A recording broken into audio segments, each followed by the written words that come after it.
will start up. Yeah, why would we do that? Anyways, welcome everybody to another episode of For the Fans podcast. We are here, and Week 5 has already been off, or Week 6 is already off to a hot start as Week 5 has concluded. Yeah, like already a ton of stuff that we can talk about. Some drama. Just from today. And I hate that they couldn't wait one day to do it so that I could seem like the trendsetter for making this pick here and broadcasting it on the podcast before it actually happened. But no, the Jets couldn't wait one day. Hey, in your defense, I am 90% sure that in an earlier episode when we were talking about coaches that could possibly get fired, you did bring up Jets head coach Robert Saleh. I did, but it was a thing. It was like I was gonna get on tonight and be like, "Hey, I'm calling it right now. He's the first one to get fired this season." Yeah, I was planning on doing that this morning. Conversation. Yeah. Yes, I was planning on just getting on here and blasting me like, "Mark my words, it's going to happen like next week or something like that." And then yeah, I was a week too early. While it wasn't on air, we do have the group chat to prove that that's what you were saying. That's true. That's true, actually. Yeah. So, but I don't know if we want to get the into the group masses will chat. not. I don't. I'm going to say, though, yeah, I don't even want to get into the group chat. I'm driving home yesterday, 2.5-hour drive, and then when I finally look at my phone after 2.5 hours, I see 85 texts from you two idiots. I'm like, really? Was it really 82, or? It was pretty dang close. If you give me an exact number, I will try to beat it. Oh, we already got a comment saying, my guy Matt is my fantasy go-to. There you go, Matt. I'm like, apparently McKay's wife will go to me for some fantasy advice occasionally. You? Yeah. But that, yeah. Thanks, Braid. She did last year because she was going against you, and she's like, I need your honest opinion so I can beat McKay. I'm like, oh, if it's to beat McKay, I will give you every single thought that I have.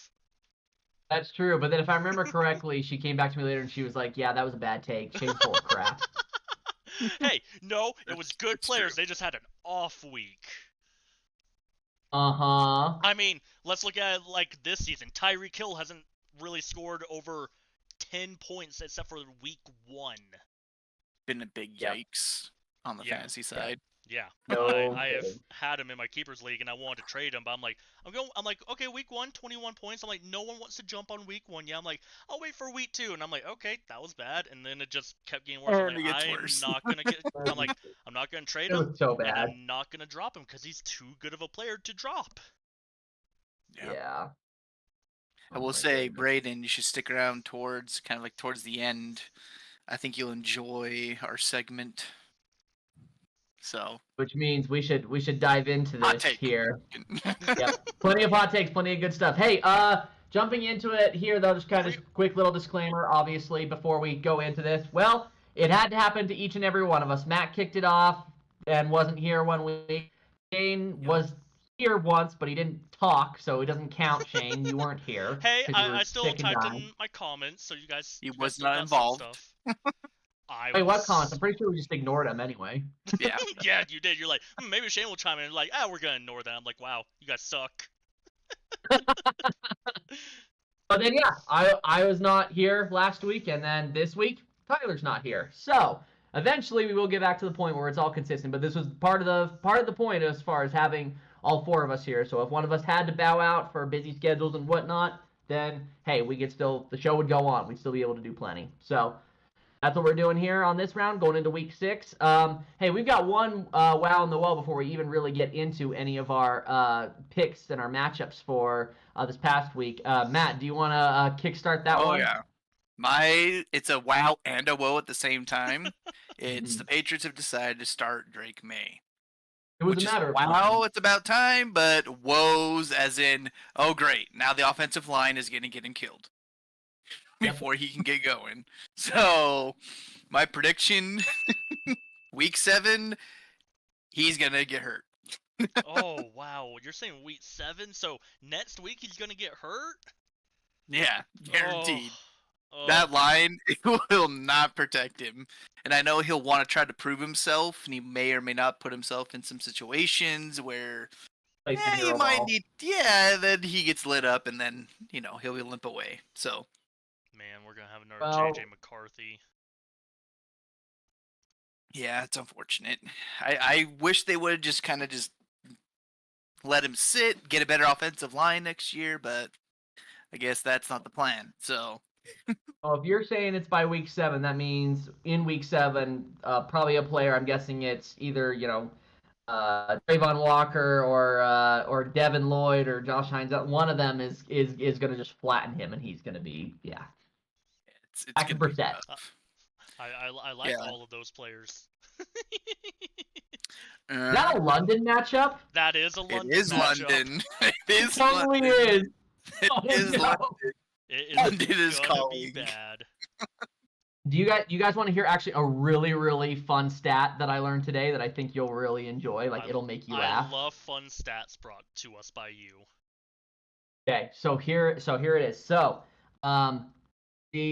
Robert Saleh, obviously being fired this morning. Did you know he has the worst winning percentage all time of all Jets head coaches? Oh, I thought you were gonna say of Wow. all coaches. I was gonna say, I'm like, of all coaches? I'm No, like, wasn't Urban no. Meyer a thing?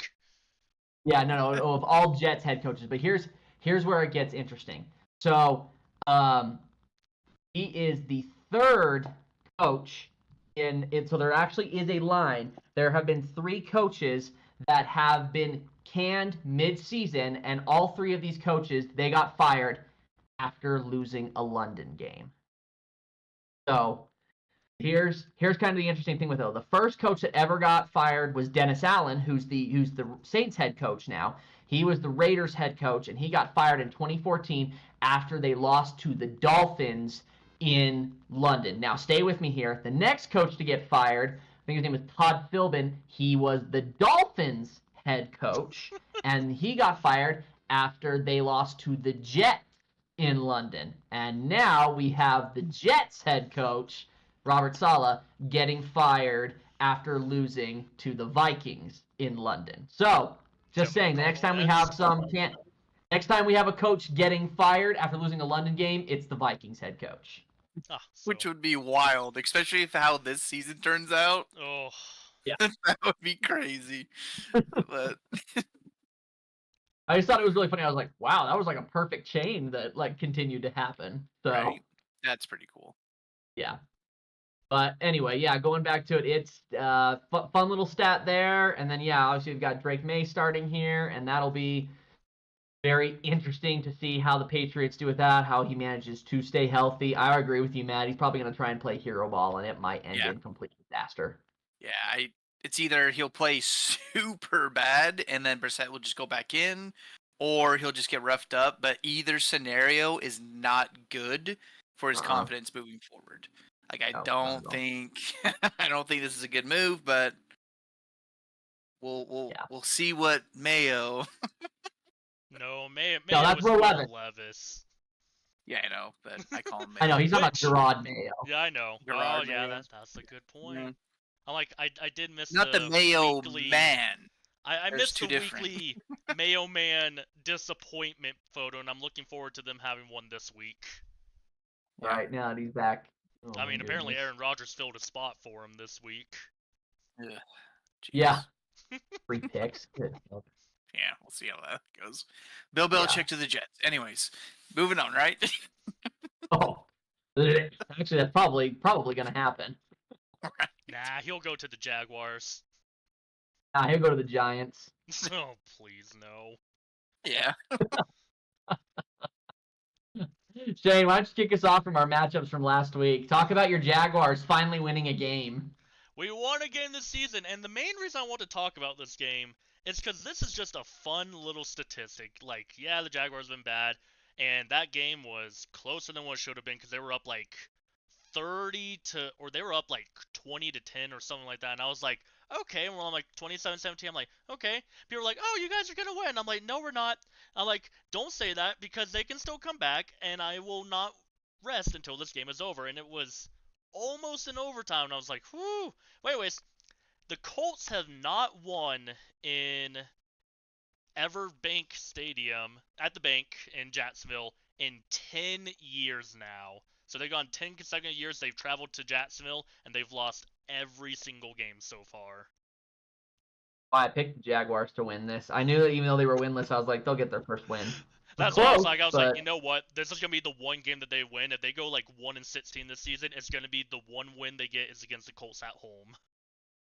mind you, the year that they got Trevor Lawrence, the number 1 overall pick, they went 1-15 because we didn't have that many weeks of the entire season just yet. But they went 1-15 that year, and their one win was against the Colts at home. Heck yeah, and the Jets saved us and got us the first overall pick. Jets gonna Jets, man. And then they get Zach Wilson. Oh. Which, hey, he might be getting a start soon. Sheesh. Did Bo Nix get hurt? Did I miss this? Oh, no, he's not hurt. I'm just saying, he's been taking a lot of hits. You never know. That's true. It's probably only a matter of time, but they lit up the Raiders this week. That's And I mean, for sure. him and Sean Payton have been fighting a little bit. That is true. Shane, the one thing I'm going to bring up from your comment though, is your pick with the Jaguars and Colts. The biggest thing that we're just seeing with the Colts is just their defense is just not it. It is really struggling on all fronts with just being able to maintain, being able to really just stop any form of offense in any form, and that's a sad thing because actually it almost feels like this offense is churning better with Joe Flacco than it is with Anthony Richardson. And it's, for fantasy value, actually, if you want to pick up a Colts wide receiver right now, it's probably not a bad pick because with Flacco as the QB. But I don't know.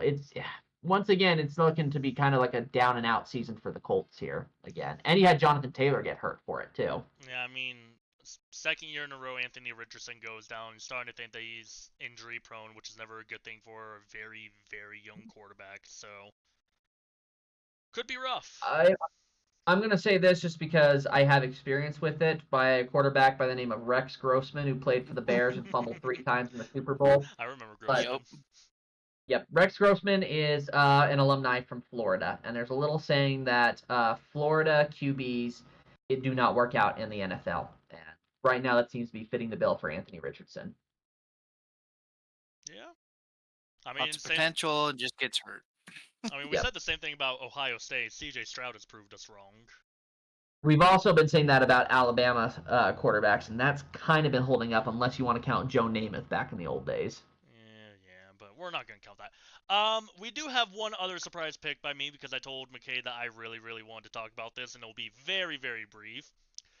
We have the Cowboys and the Steelers, and the only thing that I wanted to bring up about this game is that Dak Prescott became the first quarterback in history to throw an interception on 2 different days during the same game, because Sunday's night's game went until 1 a.m. because of a storm. Rain delay. Yeah. Yeah. But I thought that was hilarious, and he will probably hold on to that stat almost forever. Yeah, probably. That storm delay was a while, though. I'm not going to lie. It was pretty wild. I was at least happy I had playoff baseball to watch while I waited, because I was like, this is taking forever, man. But, it was a long wait for just another disappointment from the Cowboys. So. And the Steelers. I was like, the Cowboys at least won. Yeah, but they still suck. Yes, Cowboys they do. are bad. They're awful. Atrocious. We're always happy to be on Yeah.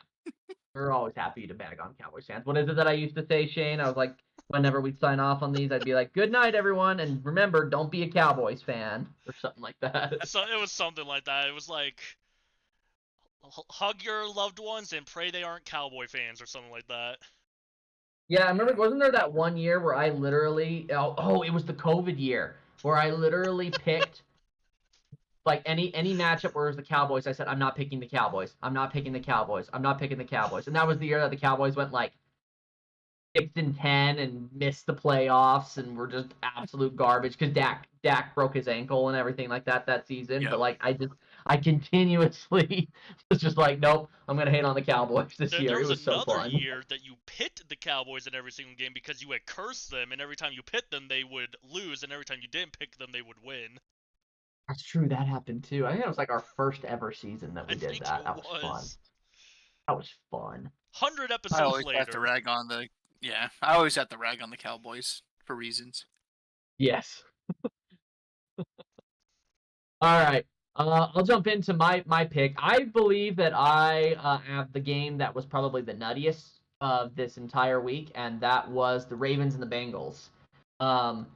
Let me just say that game, like high-scoring game, if you had Lamar or Joe Burrow as your fantasy quarterback, like, Ooh. dang. I did. Yeah.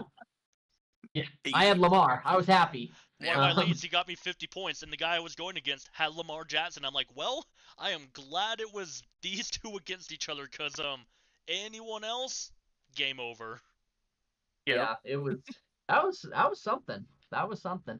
But the one thing that I will, say take away from this game, Joe Burrow afterwards was basically saying he's like, we're not playing championship level football here at the Bengals. Right. And I'm kind of like, yeah, well, yeah, no dud, dude. You're 1-4. Yeah.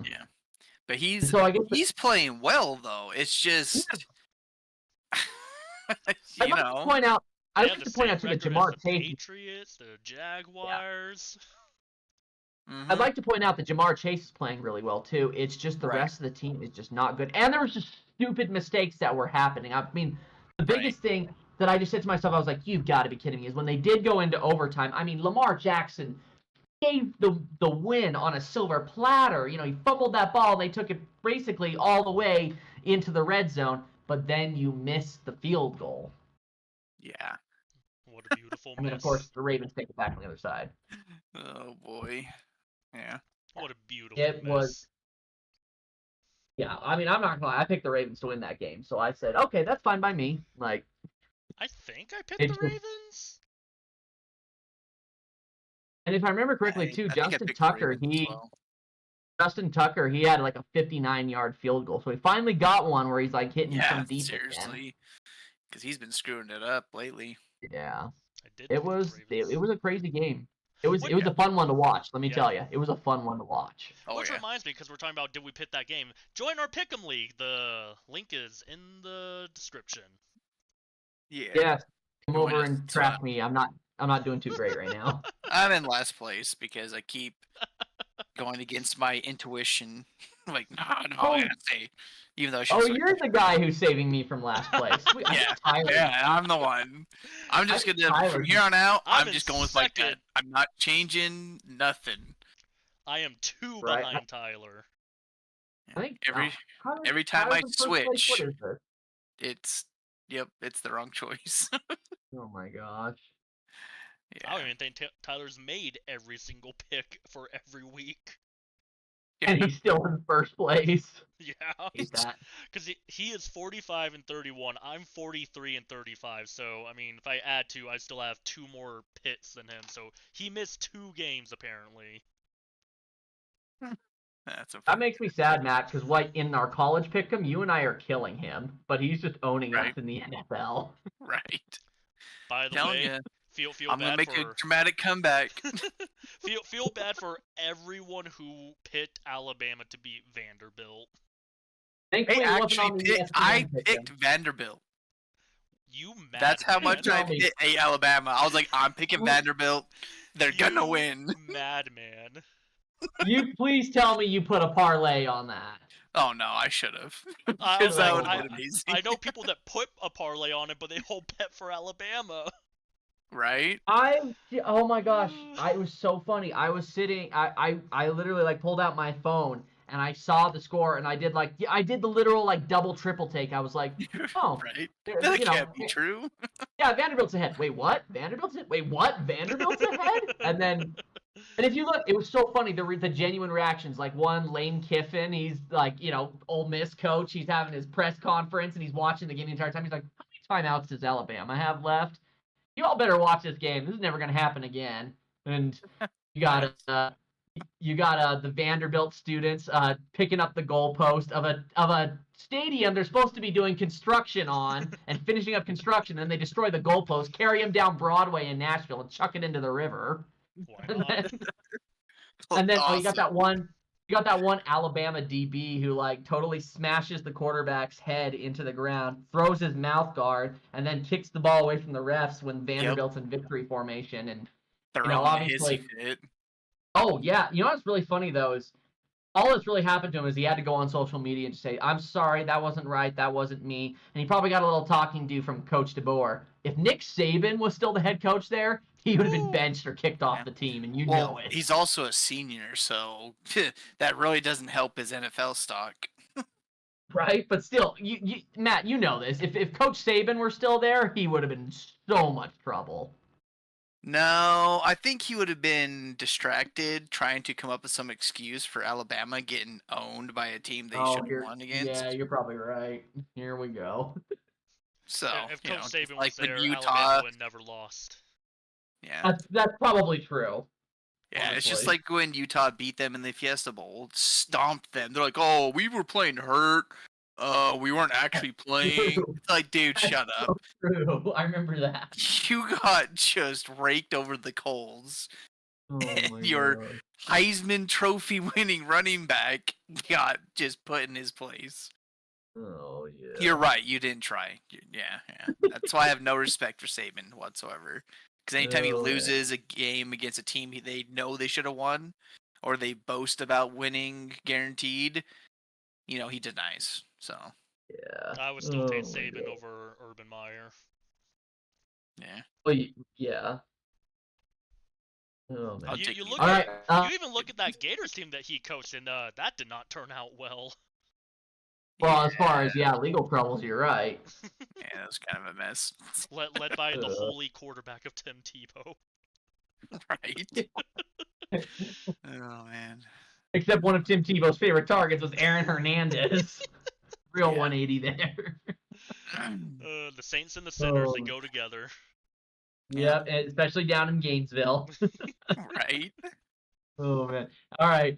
Speaking of like absolute masterclass disasters, Matt, talk about the 49ers and the Cardinals game. 49 and the Cardinals, man. What the crap? Like, what is going on? Bro, I watched that game obviously because my wife's a Niners fan, and I was just like, this hurts. This just hurts me. It really did. It hurt to watch. It's and the reason I picked it, it's like, what are you doing, Niners? Like, what? You don't have Christian McCaffrey? You just fall apart? Like, I mean, their you gotta whole look at yeah. you gotta look at some of the implications for this. Okay, first of all, one thing I'll say about that game is Brandon Ayuk finally woke up. Yes, Like, he did. that- Right, the which is Lord. good. That happened. Yes. Yeah. Other things like I'll admit the one thing that because my wife was trying to like stomach it for a lot of that game, but then when Jordan Mason lost that fumble there at the end, she was like, Ugh. "Turn the dang thing off." She was like, Yep. "We're done." The other thing too, though, is there was also that last like just dagger interception that Brock Purdy threw, and the biggest Yeah. thing that I think about that with how this season is going right now, with the Niners being 2-3, this really is going to affect his pay talks in the offseason.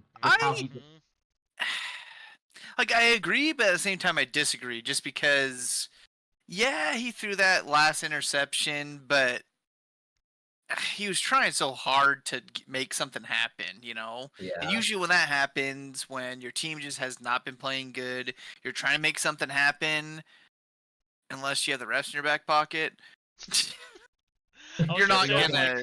I'm like, there was You're not gonna get it. You There was know, the Chiefs it's- versus Buccaneers Super Bowl a few years back where Mahomes was the only player who showed up to that game. right. Yeah. Well, and I'm thinking about this too. We basically have two curses on the 49ers that are in full display this season. One, of course, is the Madden curse with Christian McCaffrey. And the other one too, it's not statistically a constant curse, but very much it holds up true to form. The only team that I really know that's been able to not have that curse affect them is the New England Patriots, and that is when you lose a Super Bowl, you struggle the very next season. Yep. Patriots are really the only team that's kind of like been able to, to beat that before. Obviously, I'm thinking specifically when they lost to the Eagles in the Super Bowl, but they came back the next year and won it. But you look at some of the other teams. Like you look when the Rams lost back in 2019 in the most boring Super Bowl ever. Matt, we watched that one together. Remember how awful that Super Bowl was? That was, Even as a was Patriots fan, you were like, "Turn this off." unexciting. I was like, okay, this is just sad. Can we turn it off? Like, Yeah, it was so bad. Anyway, The Rams, next season, they don't even make the playoffs. 49ers, the season after they lose to the Chiefs the first time, they don't make the playoffs. Buccaneers, again, Brady, so it kind of helps them break the curse, but do they make it back to the Super Bowl? No, they don't. Rams, the season after they win the Super Bowl, huge hangover. They don't make it. That's even upon winning. But the Bengals, same thing too. They don't make it back. Yeah. You know what I mean? Chiefs, kind of the same thing too. When they lost that one Super Bowl, they didn't make it back to the Super Bowl the very next year. It somewhat holds up to form as far as they don't make it back to the Super Bowl. Patriots being the one exception. Well, I think the one thing that the Niners may need to consider, just because McCaffrey is such a crucial piece in their offense, like they need to have a serious conversation with him. Like, dude, are you coming back this season or not? Right. To be like, are you gonna come back at all? Because I've seen rumors too that he might be done with football because his Achilles is that bad. So the official report. Yeah, go ahead. The official report from the 49ers, now take this with a grain of salt, because the 49ers officially said at the beginning of the season, they're like, McCaffrey's hurt, but it's not that bad. That was a lie. Yeah. But they're saying right now that McCaffrey has been practicing, has not been having flare-ups with his tendonitis. And so as of right now, they're saying week 7. Yeah. Is that true? I don't know. I think they need to have a serious conversation, because if he can't come back, Mason isn't bad. Like, yeah, he had his fumble and all that stuff, but he's a good enough running back. I honestly think they should go aggressive and get Davante Adams. Get another weapon for Brock Purdy. Load up. Because, granted, you're going to take a huge pay cut, put him on a 1-year contract, eat the money, because they have the money right now. They don't next year. But eat the money this year, dump it into Davante Adams, be like, hey, here's a good team. We need help. You're going to help us out. Play with the Niners. Give Purdy another weapon. Make their offense that much better to recover. If not, you're going to suffer, like McKay said, and you're probably going to miss the playoffs. Just because you just don't got it. And I see that possibility becoming more of a possibility at this point, because the reason being is in the Davante Adams, sweepstakes, the top 2 teams that were considered were Saints and the Jets. Well, the Jets are in an absolute travesty right now. I don't think Adams would go back. He won't want to go there. I guarantee he won't. If they pay him, he's like, I'd rather not. They talk about it's okay, well, you go to a team where he's familiar, so it's either with Aaron Rodgers or with Derek Carr, because those are his buddies. Well, it's not going to be the Jets. Now, you can consider the Saints, but Derek Carr's hurt now. He's got his oblique injury. He's going to be out a couple of weeks. Things aren't going well exactly in the Big Easy right now. So I think you could consider the 49ers at this point having Davante Adams. Because if you look at it, if they take Davante Adams and he only has a 1-year contract, but hey, here's $20 million for 1 year, play with us, and he balls out and drags him to the Super Bowl, dude, his stock just explodes, and then everyone wants him. It's like, he still got it, Right, and the 49ers can then decide in the offseason, based off how much they're going to pay Brock Purdy, do they hang on to Davante and just dump Debo? You know what I mean? They have options. Yeah. Or, Davante could go to a team like the Rams. Yeah, because they need help too. They need lot of help, and their 2 top receivers are... Yeah, but I don't think they got the cash, though. That's the other issue. Let's see, cap space. Give me a minute, and I will find out. But let's. But that's my 2 cents worth and my recap of that game. And while we look up that cap space, we can roll into the next matchup, which I got. Bottom 2 for this year, but next year they jump up to the middle. Yeah, so they won't be able to do it this year. So I think Niners are a strong contender. You can always restructure a contract. Contracts are fake. Yeah, that's true. Yeah. Moving on. We got Sunday morning football. We got the Ravens and the Commanders. This will probably be the game of the week. Yeah. 100%. It is going to be awesome to watch, because both teams on both sides of the ball are playing great. Both quarterbacks are playing, just doing their thing. Jaden Daniels, he's, I'm excited for this game. I think this will be a good game. I'm kind of tempted if I want to keep, you know, Lamar in, but I am confident that it's gonna be a higher scoring game this week with these two Right. teams. With this matchup, it's gonna be a show. That's for sure. Yeah, I think this will be fun. I'm 8. I think I'm gonna go with the Ravens on this one. I think this will be kind of like the first test. I think this game will stay close. I think the Commanders will give it Yeah. to them tough. But I will take the Ravens on this Yeah. one. I think this will be a win for them. I'm Yeah, gonna be different. I'm gonna say the commies. Yeah. So I'm going with the Ravens because they got the quarterback, they got the running back, and they got the receivers clicking, and their defense is, yeah, it's not similar to the Ravens defense, but they're so. still playing well. And I think the matchup monster will come down to Jaden Daniels Ooh, and yeah. his interceptions. Yeah. If he throws a couple picks in Baltimore, I think the game's over. So in order for him to be the matchup monster and win against the Ravens, he will have to play a perfect game. He cannot give any momentum to the Ravens at home. As soon as that happens, it's game over. Yeah, And I they need agree. to get Bijan some more touches.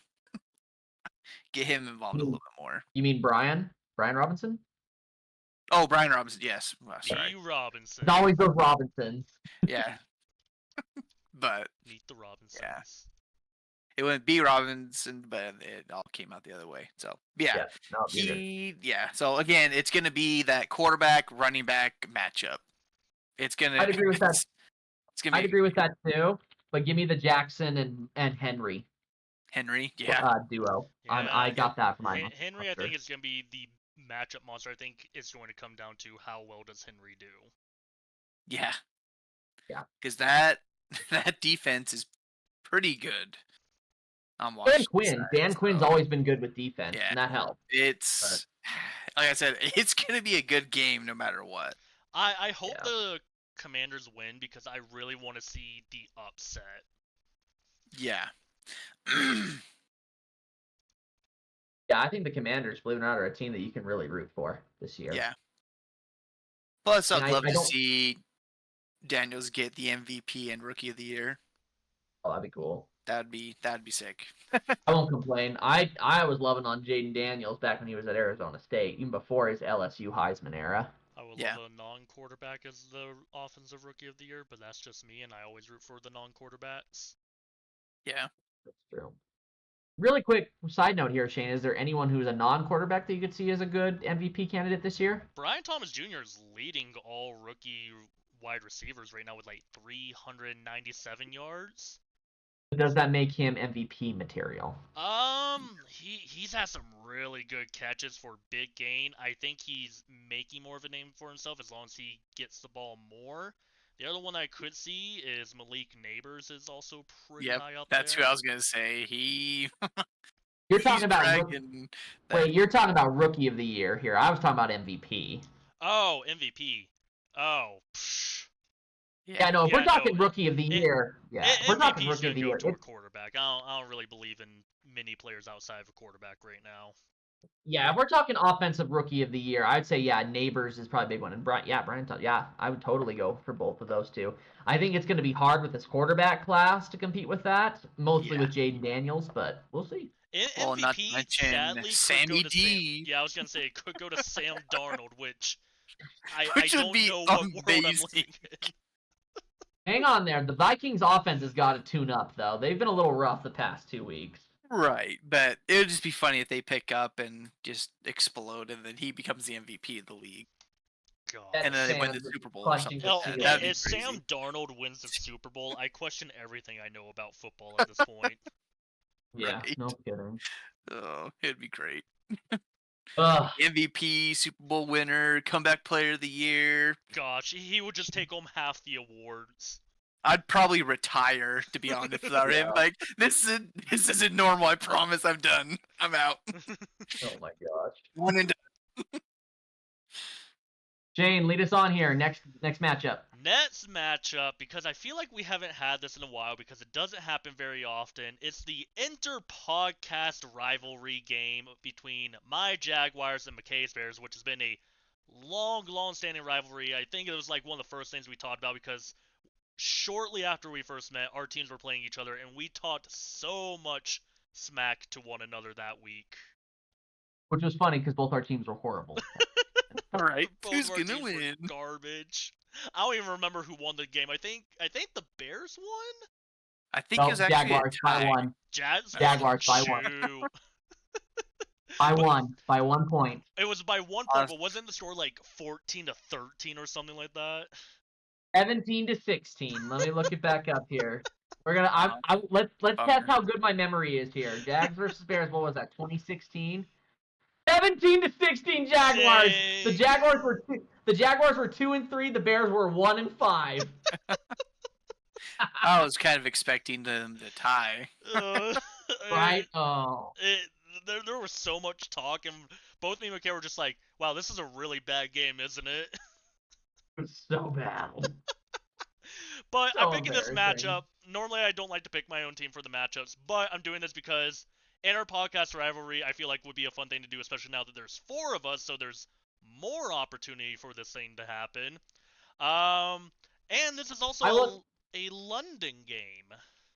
I was gonna Yeah. add to that though, because we also have to remember, Shane, you have to pick this one next week too, because it's a London game between the Jaguars and the Patriots. So Woo! we already know what your pick is for next week when it's those two. I think we know Matt's pick because I think he was saying Drake May's gonna go down and get hurt pretty bad. Yeah, maybe it has to be Matt who picks it. I'm all for this inter-podcast rivalry. I mean, I know Tyler wasn't on the He'll podcast. get her benched.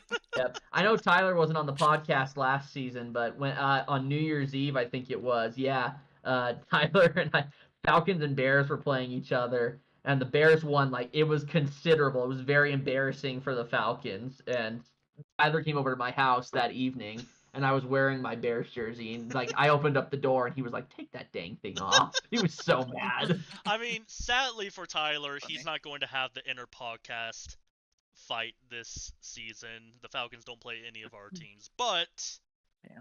for fun, we got this London game, which is gonna be an early morning Sunday game. I probably will miss most of it, sadly. But what are we thinking, McKay? You want my honest opinion? I think anything can happen in a London game. Mm-hmm. So it's a thing of I don't really know how when I make my pick, I'm not super confident in it. You know what I mean? Just Right. because so many things can go different in that situation when you don't really truly have the home field advantage. If we're going off of how the records look right now, Bears look like they're starting to find a rhythm offensively, whereas the Jaguars, they kind of got the one lucky win against the Colts. They might be going on a run here as far as they might be figuring things out, but there's still a lot of question marks I have about that. The Bears defense is a good defense, whereas the Colts defense is not. Mm-hmm.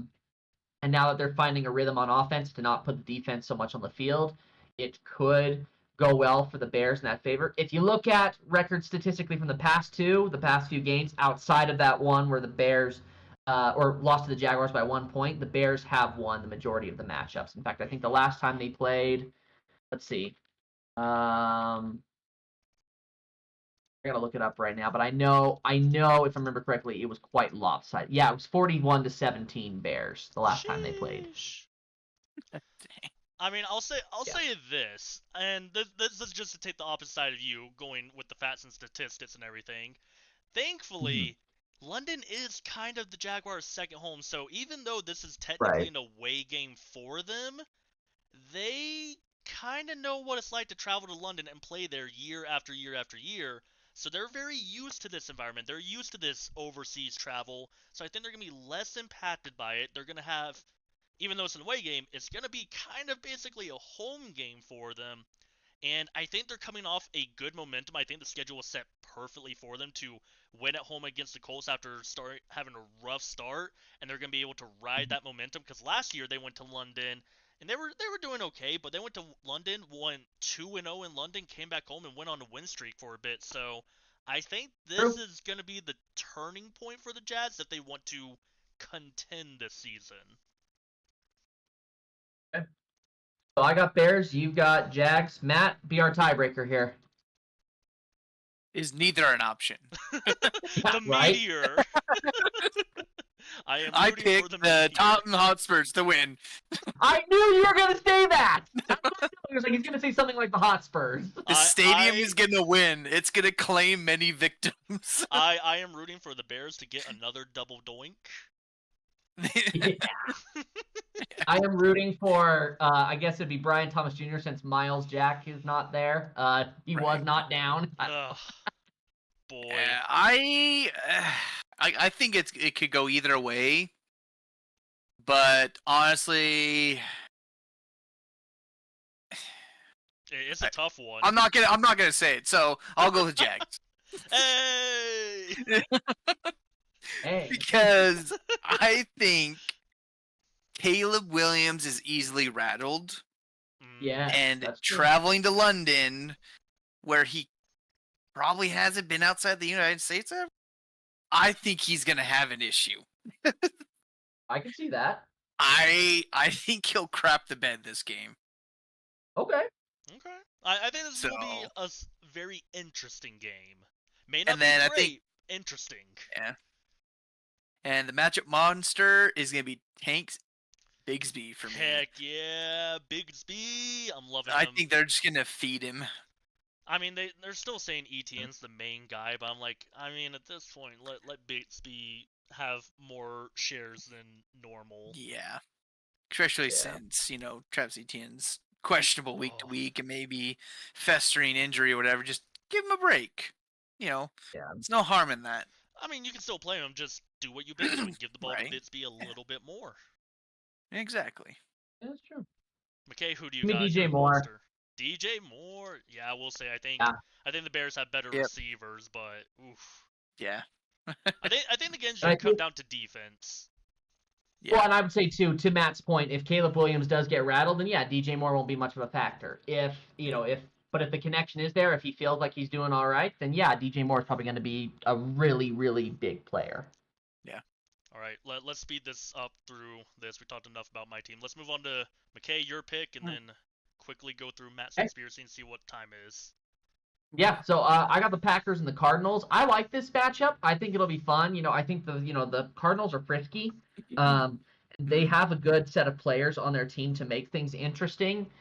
Defense needs work, but outside of that, I think they have a lot of potential there. They've shown that with beating the 49ers, although you can make the argument the 49ers beat themselves. And then yeah, the Packers. I mean, they've been going on some wins recently too. Some of them have come a little bit more, frisky, like against the Rams, and then a couple of ones where it just comes down to it poorly at the end, like against the Vikings and the Eagles. But I think the Packers are good. I think they're the real deal. You just got to let Jordan Love get more consistent and stop throwing so many interceptions now that he's back from injury. So yeah, I think it could be really interesting to see how this game goes. My pick, I got the Packers winning this. Yeah, I think agree I'm with saying that. both. And it's at home for the Packers. It's in Lambeau. It'd be hard to see them losing. But yeah. All right, let's get our matchup monsters then. I'm going to throw an interesting one in here because I think we're still at the point where Jordan Love does not have a go-to number one receiver. He does not have that target. Like Tucker Kraft did really well in this past game, but like it's not always Tucker Kraft. Yeah, Christian Watson has hurt a lot. Romeo Dobbs was suspended and stuff like that, but Dobbs will be back. But I'm going to go with Dontavius Wicks. Oh. I'm going to say that he's the matchup monster. He's the go-to that Jordan Love's going to like this game. I mean, I've been seeing Jaden Reed a little bit. Interesting pick. That Jaden Reed is definitely getting consistent. I think we're gonna go with Kraft. Give me the big boy tight end. Right. Yeah, I'm boring. I'm going with Kyler Murray. I think if he can ball out, he can scramble around, get some time, make some good runs, some throws. Get the ball to Marvin Harrison Jr. for once. Yep. It would be a problem. So, Alrighty, Matt. I all want right. more theory. The conspiracy theory continues. Gosh. You know, so this week, I'm glad this past week worked out the way it did because it just further supports my claims. So, I don't know if you guys noticed. Let's take, the one game that went into overtime, or one of them is the Bucks and the Falcons. Okay? Yep. Towards the end of the game, were there that many penalties? No, I don't think so. No, right? Like there was times where it's like, oh, it's on the line. You guys got to convert. It has to happen. They either did or didn't. No flags thrown. No pass interference. No blatant holding anywhere. And yet it was a good, solid game, and the true winner came out. Right? Yeah. So let's move on to the next overtime game. Let's look at the Ravens Bengals. game and the Bengals. How did that turn out? Did you guys watch? You obviously guys watched the game. Yeah. Was there any deciding penalties to get one side to win or not? It was mostly turnovers, correct? Mostly turnovers and missed field goals, yeah. Fumbling it, that type of stuff. So if you look on, the good old ESPN website and you go to the play-by-play and you look at everything, they have in there, the flags and all that type of stuff and, all that. Not a single one towards the end of the game, right? Right. Another close game. Granted, it really wasn't really like a ref decision. It was more the booth, but the Miami and New England game could blatantly have tons of flags at the end to overturn, a touchdown or whatever. Didn't happen, right? Yeah. So now we move on to my conspiracy theory that the referees are still helping out the good old Chiefs. Let's look at last night's game, for example. Yeah. That freaking train wreck. Yes, it seemed towards the beginning of the game, the refs were like, oh, see, we're throwing flags at the Chiefs. Look at us, the first half, throwing flags all over the place. They took away a touchdown. And then my theory is it really doesn't matter until the last part of the game where there was some questionable no call on defensive passing interference. And I'm pretty sure you guys know what the play I'm talking about when whoever the crap the replacement is for the Saints. Yeah. Can't remember his name. He heaves it downfield and the guy gets smothered and misses the ball. And it's a no call. If they would have gotten that, what would have happened? They converted. Chiefs wouldn't have another touchdown after that. They would put the game within contention, and, who knows what could have happened, right? But I feel there's so many, the one thing, drove me nuts, their comment about Mahomes' scrambling ability. Every time he runs around, there's at least 2 or 3 holds. Yeah. Was Chris I Collinsworth agree with that. commentating this game? Yes. Oh, Well, see, yeah, that doesn't surprise me because Chris Collinsworth will Wait, no, say. it wasn't Collinsworth. It was, I think it was Buck and Aikman, actually. It was Buck and Oh. Aikman, So I was gonna say, I'm like, Sorry, Chris my bad. Collinsworth will say, "Wow, what a great play by Mahomes, tackling his own teammate Rashee Rice." Gosh. But yeah, every one of the plays, I was even watching with my wife. It was 3rd and 20 something. The Chiefs had 24, and I'm like, watch, he will get the first down guaranteed, and there'll be at least 2 holds. And without missing a beat, he scrambles out to the left, and lo and behold, I think it was his left guard is holding the guy, and he nudges him to the right as Mahomes is passing by, and then he lets go. What was it the right time as well, Jawan Taylor? Because he is very bad at holding. Well, he was a couple other plays, the same thing. Mahomes was scrambled that side, you would hold him. And start and hold almost every single play. And I say that because he was a Jaguar doing that. Yeah, so I feel like, the refs are getting a lot of heat. They realize it. And it's just funny and comical that the first half, they're throwing all these flags at the Chiefs to try to, deter the attention. Like, oh, yeah, we throw flags on them, see? But all the flags the rest of the game, especially in the fourth quarter, were all in the favor of the Chiefs or the blatant no calls. Yeah. And yet again, granted, Derek Carr did get hurt, so that made it really difficult for them to come back. But if Derek Carr would have stayed healthy, they could have won this game. I definitely want to add fuel to your fire right now for this conspiracy theory, Matt. This is like good fuel, like supporting you. Okay. Do you think that is the NFL and the refs like trying to bolster up the Chiefs because of Mahomes being the poster boy of the NFL, or do you think it's because Taylor Swift is now associated with the Chiefs and it brought in so much revenue last year because all the girls that are massive Taylor Swift fans got into football and started going for the Chiefs, and so it made the Chiefs even more popular? So do you blame Mahomes or Taylor Swift, or is there something else going on? Can I answer that? I mean, I don't care who Knock answers yourself out. I think it's a mixture of both. it. Because I do think it has to be, for the whole thing of like we got to make the Chiefs marketable. That's why you see a lot of the Chiefs in primetime games. I mean, how many primetime games have they had? They've been on Thursday Night Football. They've been on Monday Night Football once or twice. They've had Sunday Night Football. Yeah, My there's a team's lot. been on one primetime game, and I couldn't even watch it. Yeah.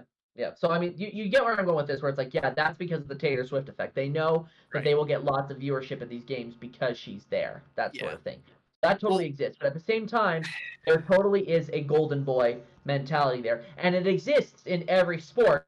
Yeah, there is going to be a little bit more favoritism shown towards whoever the poster boy child is. It's Mahomes in the NFL. It's LeBron James in the NBA. It's Shohei Ohtani in Major League Baseball. And it's probably someone like Connor McDavid in hockey. They just kind of get things going their way because they know that's a most marketable team where maybe refs hold off on making certain calls for them. Yeah. Well, I was going to save this for a couple weeks, but I think it's a great point to bring up since you guys brought up some stuff. My whole central focus of my conspiracy theory is Goodell hates Tom Brady. And here we go. He wants to dwarf and make Tom Brady no longer like the head and best in football. I mean, he wants to have every possible excuse for Mahomes to become the best player of all time and not Tom Brady. Because if you look at this year, why does this remind me of the one of the earlier Gridiron Heights episode where Goodell is like auditioning. He's auditioning new quarterbacks for the Cleveland Browns, and one comes up there. It's during Tom Brady's suspension for Deflategate, and he's like, "You look familiar. What's your name?" And Brady's got round glasses, and a mustache. He goes, "My name is Jimmy Garoppolo." And Goodell's like, "I know it's you, Tom." And Tom rips it off and goes, "I hate your guts, Roger Goodell." I love that episode. Yeah, but back to my point. So, what would make Mahomes automatically be over Tom Brady? He has an undefeated season. A three-peat. I would say three-peat more than undefeated. Three-peat surely helps. Yeah, but having an undefeated season and a three-peat, Tom Brady never did that. And so it's just like another one-up from the Golden Boy Mahomes that, Goodell probably fantasizes at night about. To be kind of erase Tom Brady essentially. Be like, I got him this time. Since he hates him so much. I mean, I'll say this, McKay. I'm sorry we may not have time for the coaching stuff, just because I feel like this is gonna be more fun and interesting to talk about. My thing is, I'm like, if you look at the Tom Brady era, who were the top quarterbacks that were very marketable during his time? Peyton Manning, Drew Brees. Peyton Manning, Drew Brees, Phillip Rivers, Eli Manning, prime Aaron Rodgers. Even Brett Favre for part of it. Brett Favre for part of it. I'm like, there's 7 to 8 other guys, so I feel like you could split up the quarterback love pretty across the board, but the Patriots were the most dominant team. You look in today's era, you got Patrick Mahomes as the golden boy poster child, which Brady was golden boy poster child during his era, but who's after Mahomes? You got Josh Allen, Lamar Jackson, Joe Burrow, who's been injured half Burrow. the time. Yeah. Justin Herbert, who's hit or miss. Josh Allen's hit or miss sometimes. The Yeah. only other kind of consistent marketable one is Lamar Jackson, but it's kind of just Patrick Mahomes on a way step ahead above everyone else. Because I think that's part of the thing is that with the Brady era, you had a guy like Drew Brees where every other week is, oh, Drew Brees holds the record for XYZ. Oh, now Tom Brady does. And that was so much fun to go back and forth, whereas Patrick Mahomes is just in a league of his own with the quarterback play. This is actually probably going to support that theory a little bit more here, Shane. But if you're looking from a statistical standpoint and marketing standpoint, He sucks. there's actually one. There's one Right now. quarterback. There's one quarterback you didn't even name that would actually is generally considered to be the number 2 after Mahomes. Oh, I'm sure It's I Dak missed someone. Prescott. Yeah, I was Good gonna say, yeah. God. Here's the thing. The It's Dak Prescott. Cowboys are the quote-unquote America's team, but I contribute Dak Prescott's success to look at the team around him. I feel like he's more known for his team rather than his play itself. Well, they'll say it's his statistic completion, but at the same time, once we get into postseason era, he looks like a lot of other teams that the minute they hit the postseason, they fall apart. Yeah. I mean, I think there's some up-and-coming potential rivals for Patrick Mahomes, but I think he's just... Currently. Yes, and I will say Patrick Mahomes is not even having a great season this year, but he's the golden boy, so... He Here's is the problem, too. 16th overall in QBR. Yeah. And if you do the Here's- passer rating, he's 19. He's not here's- having a good year. Yeah, this supports your thing a little bit too, Matt, about the possibility of the undefeated season. You know, Brady never had that, but Mahomes could. This is the remainder of the Chiefs' schedule. They play the 49ers next, who are struggling right now. Right. They then have the Raiders. Yikes. They then get the Buccaneers. That one could potentially be interesting. Could be That one, interesting. that one has a question mark on it. Then they have a date with the Broncos. Statistically, the Chiefs kind of own the Broncos in the regular Yep. season. Yeah. You then have the Bills. But we know how the Chiefs tend to do against the Bills. Yep. They then They have the could put up a Panthers. fight. They then have the Panthers. Enough said. They then have the Raiders again. They then have their second fight with the Chargers, and the Chargers are still figuring it out. They then have Cleveland Browns. Yeah. Then they have the Houston Texans. This is the other one that might get interesting, but still, you could see that in the Buccaneers as far as maybe something happens to get the Chiefs to win. The Chiefs then play the Steelers on Christmas Day, and then they finish the season against the Broncos again. I only see 2 matchups in there where something could potentially happen where the Chiefs don't win, which at that point puts them at a 15-2 record, and even then they could still say they went 17-0.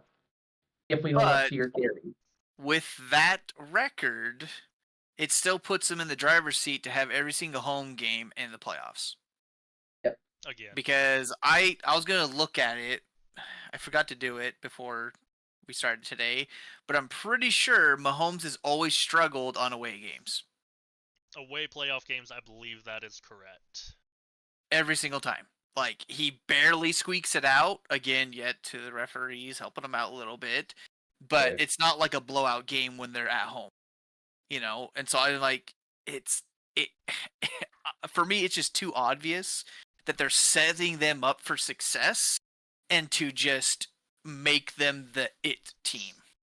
I mean, they can 3P, go undefeated, and then Travis Kelce can propose to Taylor Swift and retire, and then Mahomes will be should I retire after a 3P? And arguably a short, but one of the greatest NFL careers written down for this X amount of time. Why not?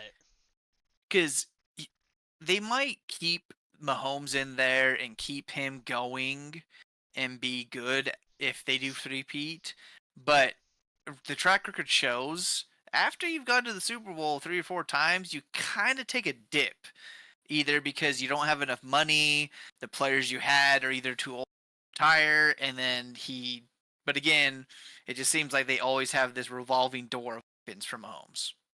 It's true. You know, not people that suck and come to Mahomes, it's good weapons coming to Mahomes. Or So they're Mahomes, just- or are weapons that just have a lot of experience working in the Chiefs system, like Kareem Hunt, like Nicole Hardman. Yeah, he just walks in and takes over. Like, Yeah. yeah. So there's lots of help, but it's just, I don't know. Now I will say, if they don't win the Super Bowl, they'll be in some money talks for sure. And I think that also contributes to their success they've had the last 3 years. They keep winning the Super Bowl, and they can keep paying their players. They can keep giving the key players big contract. But as soon as they lose and they don't get that money, I feel like that's going to be their downfall. I mean, imagine if Tyreek Hill was still on the Chiefs, though. Right? Well, technically, cool. if they still had him, they wouldn't be able to afford some other people. Yeah, but They would have to offload a lot of people because they love Chris Jones. He's never going to go anywhere, but then he also demands a lot of money. yeah, And that's the other thing that I feel like this scenario is also abnormal, because when you have a team where there's tons of big salaries all over the place, they don't ever really do amazing for a consistently long time. But they did get cheaper by adding Rashee Rice and Xavier Worthy as like their Right. receiver 1 and 2, and they're both on rookie deals, so that's going to help a lot for the next year or two. Right, true. but it's just, I don't know. There's just too much going on that they just kind of get a good helping hand. In short, if the Chiefs three-peat, Matt will be a very, very sad boy for another year. He still doesn't have 7. Oh, You can find three out all what to say day that, 'cause long. when Mahomes gets 8, Until you will be in he has shambles. 8. Until he has 8, he won't be the GOAT. What if he gets Shane, 7? I also gotta say too though, Shane, if the Chiefs do three-peat, it's not just gonna be Matt who's upset about it. Let's be real here. It's gonna A be lot everyone. of people will be upset. Because Yeah. they'll be like, really? We're so sick and tired of this crap. Like, Yeah, exactly. yeah. I think if they did three-peat, that would be the end of the era. I mean, I just want a Honestly. Jaguar Lions Super Bowl. That's what I want. Yeah. Because the only other possible thing that would make them win the next Super Bowl is if Taylor Swift and Travis Kelce had their ceremony after the Super Bowl. Taylor Swift pregnant with Travis Kelce's baby. Right. Super Gosh. Bowl 5. Super Bowl 6, they have twins. Super Bowl 7, they have breakup. Okay, so I'm just gonna say this here. First one is the number of Super Bowls that are based around the whole Taylor Swift, Travis Kelce thing. I'm gonna take things that will never happen for 500, Alex.